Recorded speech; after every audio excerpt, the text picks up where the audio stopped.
At my father's funeral, while everyone was quiet, heads bowed, my brother leaned over and whispered something that made my blood run cold.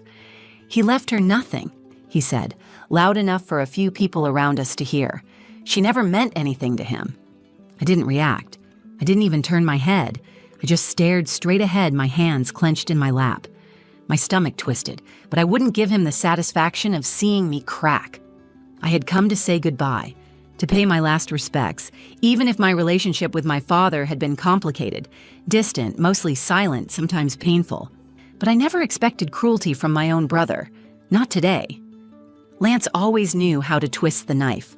He was my father's favorite, the golden son who could do no wrong. He inherited the business, the house, the trust. I inherited nothing but silence. After the service, the lawyer confirmed it. Everything had been left to Lance. Every last dollar. He sat there smug, pretending to mourn, but his eyes sparkled like he had won some prize. I stayed quiet. What was the point in arguing with the dead? But just as the lawyer began packing up his papers, a nurse I'd never seen before stepped forward. She looked nervous but determined, holding a small white envelope. She said, "Are you Amira Thorne?" I nodded. "He asked me to deliver this to you, and only you." And that's when everything changed. I hadn't seen my father in nearly 2 years before the funeral, not since our last conversation ended in silence. No yelling, no final blowout, just the quiet disappointment of two people who had never really understood each other. His name was David Thorne. To most people, he was a respected man, a sharp businessman, co-founder of a financial firm, a donor to 3 local charities, and the face of control and order. But to me, he was something else entirely, an absence. He was the man who raised me without ever really seeing me. My brother, Lance, was different. He was the image of my father in every way, confident, polished, goal-driven. He joined Dad's company right out of college, was promoted within a year, and started wearing suits that cost more than I made in a month. He knew how to speak Dad's language. Numbers, results, legacy. I didn't. I was the daughter who pursued writing, moved away from the city, and never came back for the family holidays. I became the stranger they spoke of in short, sharp phrases. When I was little, my father kept to himself. My mother, Elise, was the warmth in the house. She would sing while she folded laundry, kiss our foreheads even when we didn't want her to, leave little notes in our lunchboxes with smiley faces and short poems. When she died, I was 10. Lance was 13.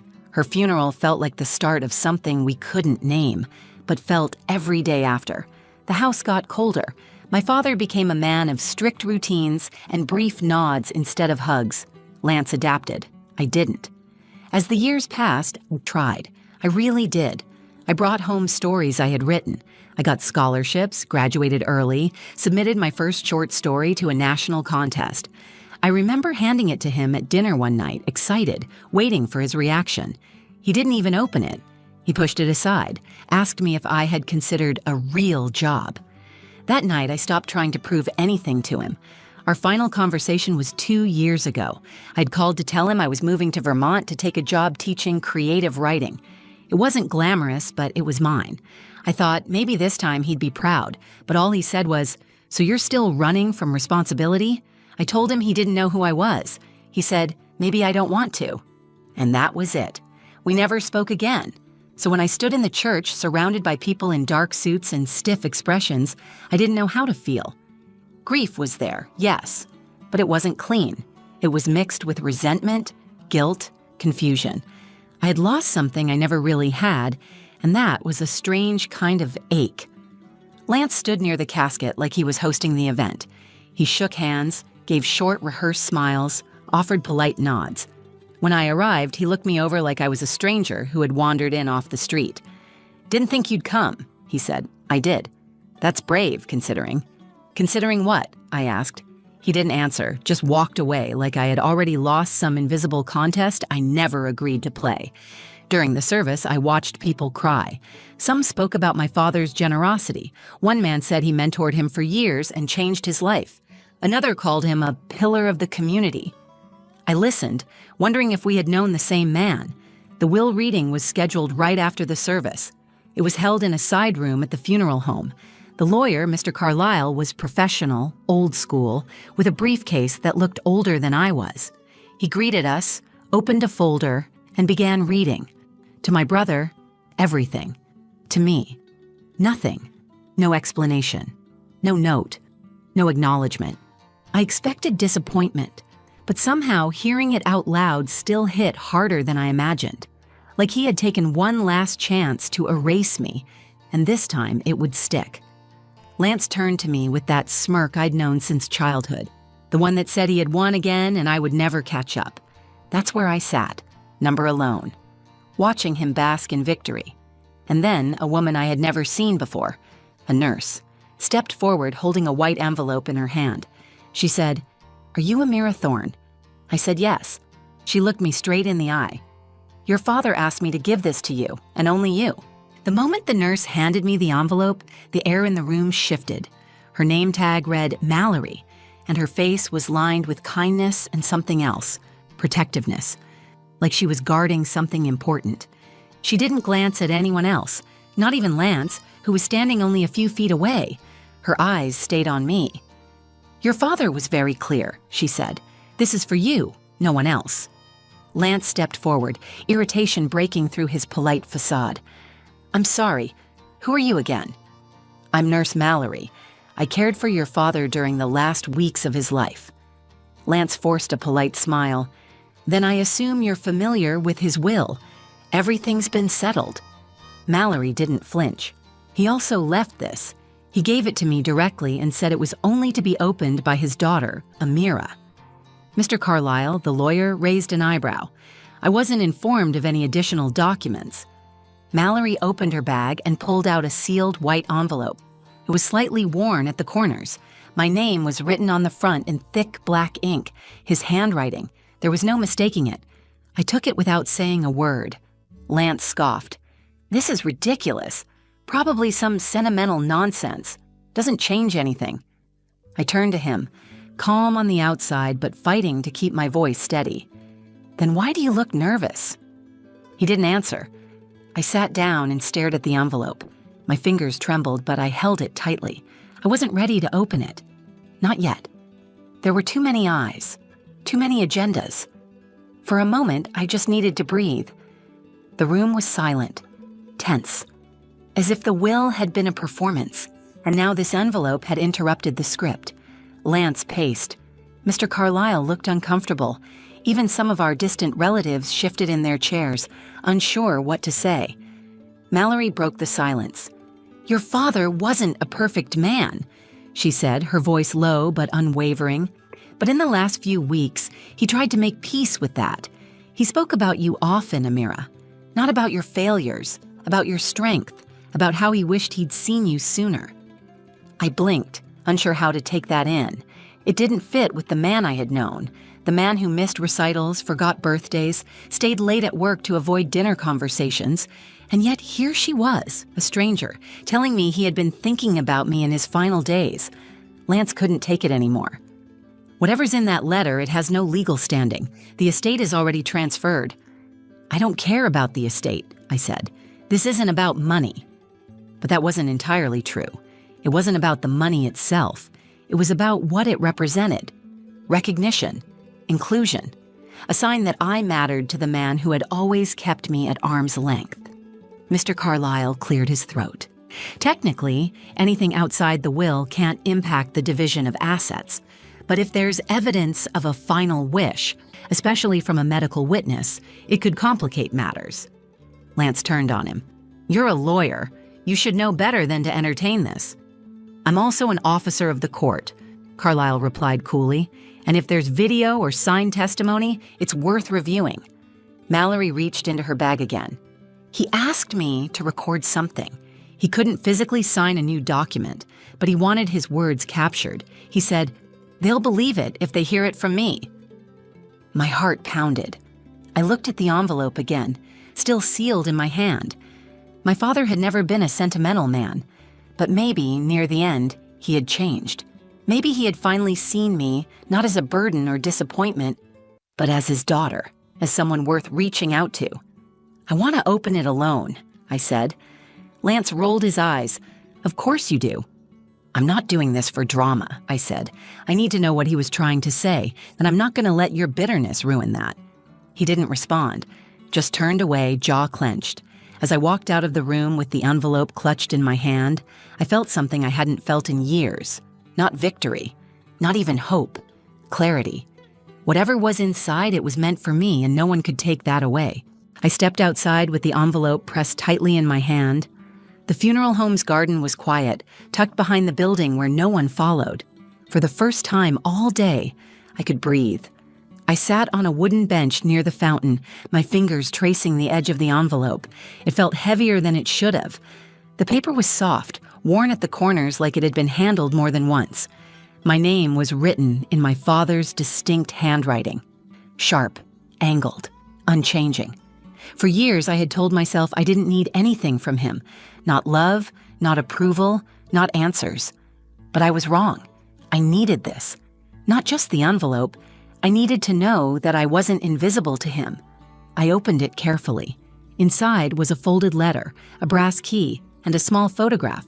The photo was old.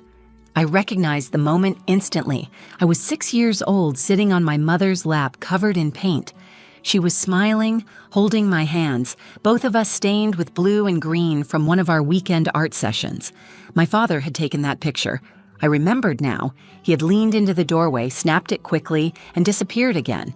The letter began simply, "Amira, if you are reading this, it means I didn't find the courage to say what I needed to while I was alive. I failed in many ways, but my greatest failure was how I treated you." My hands shook. I blinked hard and kept reading.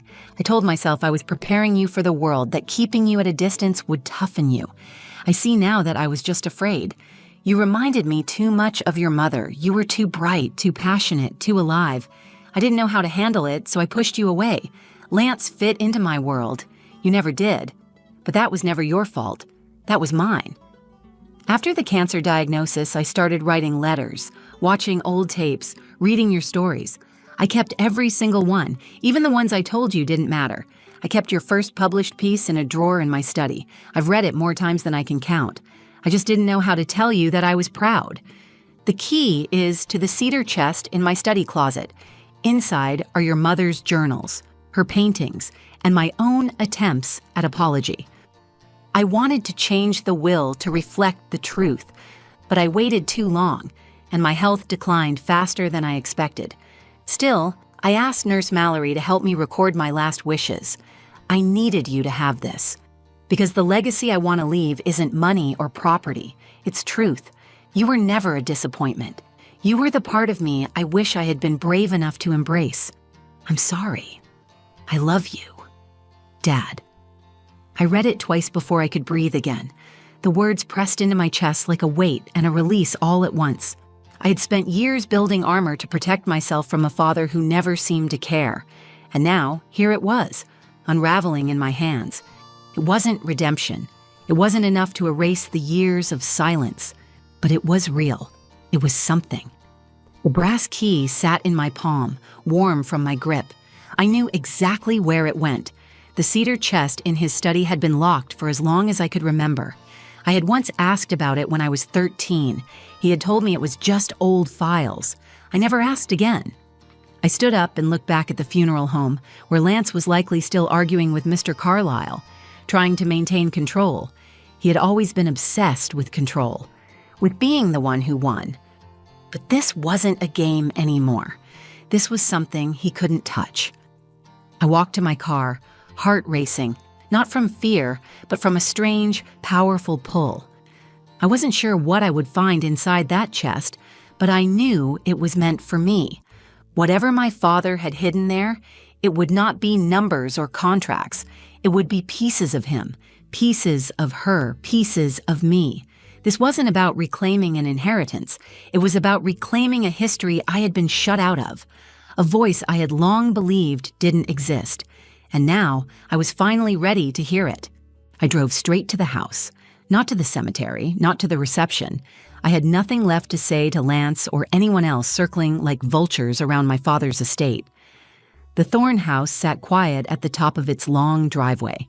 It looked exactly the same as when I left it 10 years ago. Gray stone, white shutters, sharp corners that made it look more like a courthouse than a home. The porch creaked under my shoes as I unlocked the front door. Inside, the air was still. The furniture was untouched, staged for showings or inheritance photos, but I knew the way. My steps found the path to the study without thinking.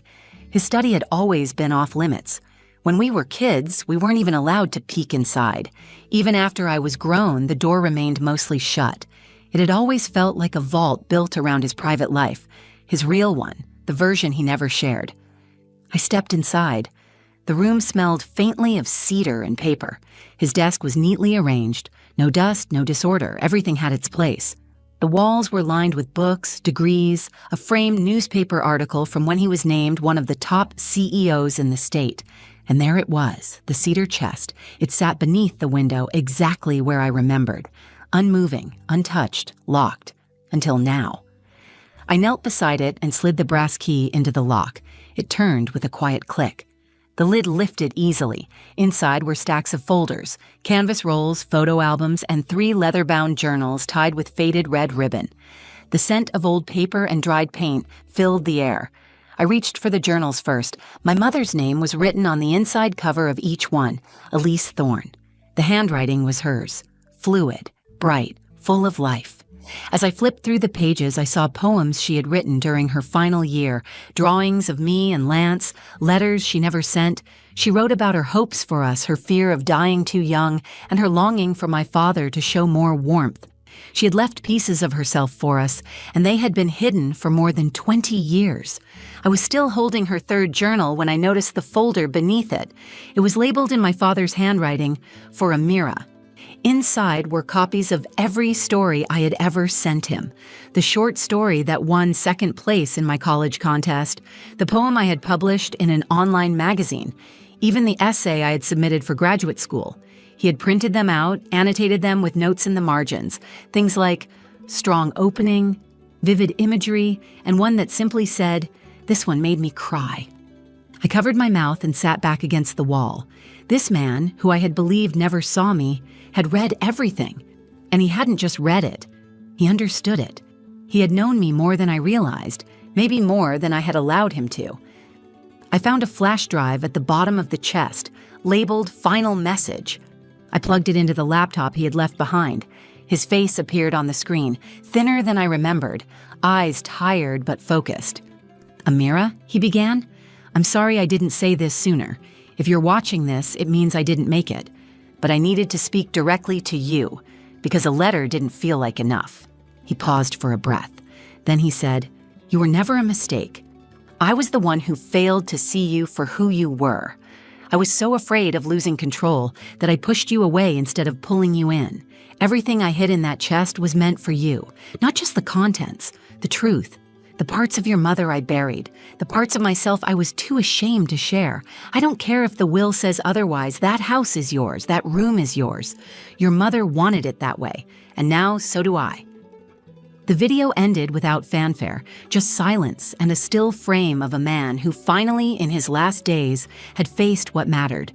I sat there for a long time, not crying, not angry, just still. The kind of stillness that comes after a storm has finally passed. He didn't leave me out. He just didn't know how to include me until it was too late, but he tried. And that effort, even delayed, meant more than I expected it could. For the first time in years, I felt something settle inside me. Not closure. That's a myth. But something close. Something real. I stayed in the house that night. I didn't plan to. I had packed nothing, expected nothing. But after everything I had just seen, the idea of leaving felt wrong. I made a bed on the couch in the living room and let the weight of the day settle into my chest. It wasn't grief exactly, or at least not the kind I had expected. It was more like something heavy unraveling inside me. In the morning, I walked back into the study and opened my mother's journals again. I read until the sun rose. Her voice came through every page with warmth and wit and fierce love. She had wanted us to grow up brave. She had worried about how we'd manage without her. She had asked my father, in one of her entries, to make sure Amira knows she matters. Maybe it had taken him too long. Maybe the damage had already been done. But he tried. In his own flawed way, he tried to honor that promise. 2 weeks later, I met with Mr. Carlyle again. I brought the letter, the flash drive, and Mallory's statement. He listened carefully, then nodded. "There's enough here to challenge the existing will," he said, "especially with the video. And since the house hasn't officially transferred to your brother, we can file a claim."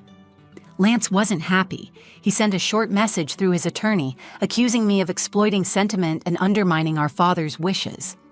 I didn't respond. I didn't need to. The truth had already spoken for itself. The legal process took time, but in the end, I kept the house. I didn't want the money. I let Lance have it. Let him keep the company, the accounts, the control. He could stay in his world of profit margins and prestige. I had something better, something he never noticed was missing. The legacy my father left me wasn't measured in dollar signs. It was measured in understanding, in regret, in effort, and in that small, simple word he had never said before, love. I turned the study into a writing room, not just for me, but for others. I opened it twice a week as a creative space for young writers who had no place to go. We read my mother's stories. We painted. We laughed. We wrote things that felt too honest and too raw for classrooms or workshops. It became something real, something alive. One day, I found a folder hidden in the bottom of the chest I had somehow missed.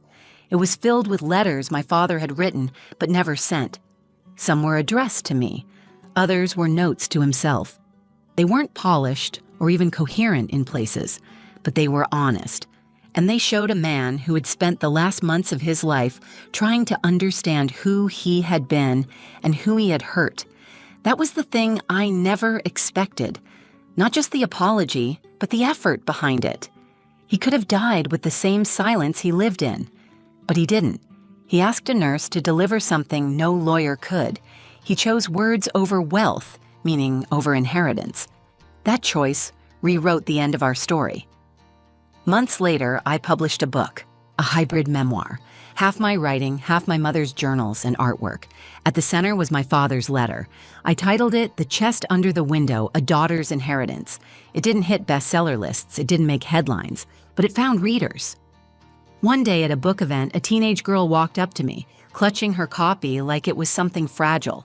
She asked, "Did your dad ever read your stories while you were still writing them?" I paused for a moment before answering. Then I said, "He did. Just not when I needed him to." She nodded like she understood something I hadn't expected her to. That was the truth of it. Some people find their way back too late to change the past, but not too late to leave something meaningful behind. My father didn't raise me with words, but in the end, he left me his.